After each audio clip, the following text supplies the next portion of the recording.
Hello, Dicers! Welcome back to DiceDecides. I thought we'd do another Wiki Random, it's been a while, and those are always so much fun, so here we go!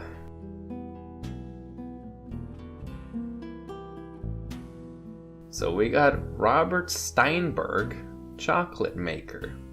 He was born in 1947 in Boston, Massachusetts. He went to Harvard and got a bachelor's degree in 1969. What a smart dude. Went to Harvard, wow. And 5 years later, he got a medical degree from the University of Connecticut, and then worked as a family doctor for 20 years in San Francisco and Ukiah. In 1989, he got diagnosed with lymphatic cancer. He then decided to explore his own interests, which was chocolate. So a friend of his introduced him to chocolate making and gave him a 600-page book on the science of chocolate making. What a good friend. Steinberg had been interested in food and cooking ever since he was a child. He traveled to Lyon, France. What a nice town. I went there in 2012. But anyway, he went there in 1993 and actually became an apprentice at a small family-owned chocolate maker called Bernacon for a few weeks. After his Bernacon internship, he returned to California. Shortly after his return, he ran into his neighbor and former patient, John Scharfenberger. So then Steinberg gave John a sample of the Bernacon French chocolates. Here, try this French chocolate.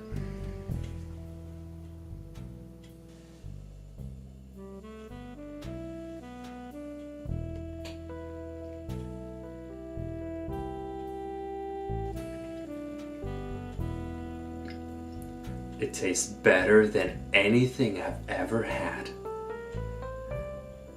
Let's partner up. And they did. They set up a test kitchen in Steinberg's home kitchen and started experimenting with about 30 different varieties of chocolate and their potential recipes. The tools they used in his kitchen to develop the future Scharfenberger brand chocolate included a mortar and pestle, a coffee grinder, and a hair dryer, which they used to keep the chocolate's viscosity, which is sort of like a liquid's thickness. Like, for example, honey has a way higher thickness than water.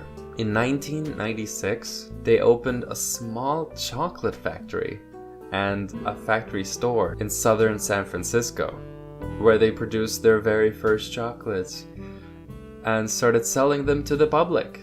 Their small business was called Scharfenberger Chocolate Maker. They chose to use John's name because his name had recognition in the San Fran Bay Area, since he used to own a winery called Scharfenberger Cellars. A lot of people don't know how simple chocolate is. It's not a chemical thing, and we make just dark chocolate, so we don't use too many ingredients. The only ingredients we use are cocoa beans, vanilla beans, and sugar. Over time, we've really kind of almost developed a library in our heads about the flavors that are possible in chocolate, and it's huge. There are hundreds, literally, of different flavors and nuances that we taste. Just like in any good food or wine product, the secret is really good ingredients. So we use these cocoa beans just from Venezuela, but we also use beans from all over the humid tropics. And what we're looking for are beans that have a lot of fruit in them.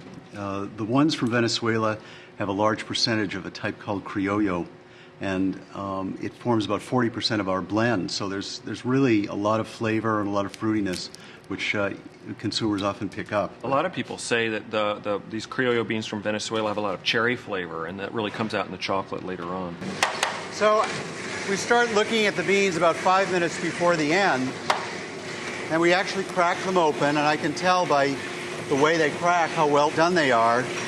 And then I actually put this little fragment, which is called a nib, in my mouth and chew on it. If they're too chewy, it means there's still too much moisture in them. I also want them to reach a point where some of the acidity has gone away and there's a little bit of sweetness that actually starts to emerge, and it creates these wonderful toasty flavors. These are the nibs that have been roasted and had their shells taken off. We use vanilla, both bourbon vanilla and Tahitian vanilla from the Solomon Islands from Tahiti. We just chop it up and chuck it in this in the melaging table. It grinds it up really well. We also use a very coarse grain of sugar. The coarse grains help to grind the cocoa nibs down as well. So we'll grind this down to about the point where it's like wet cement. It takes about 45 minutes in this machine. And after that, we'll transfer it to a more modern grinding machine, which will take it down to the consistency of finished chocolate. We started trying to make really the best culinary chocolate possible, chocolate that would, bake into, a great souffle or a great pâte de crème. Consumers started to taste our chocolate and saying, we want that for our home use. And so we just started making candy bars out of it.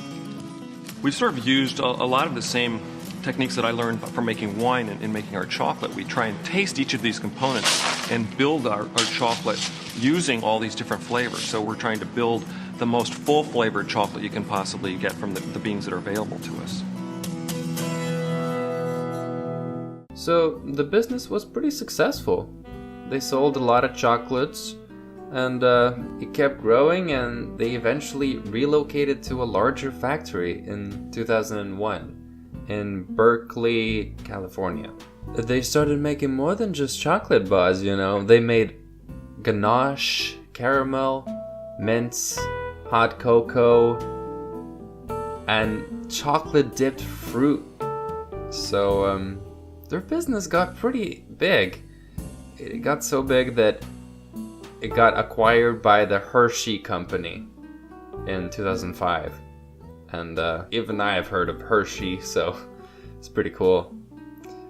So yeah, Robert Steinberg passed away in 2008 from cancer at the age of 61.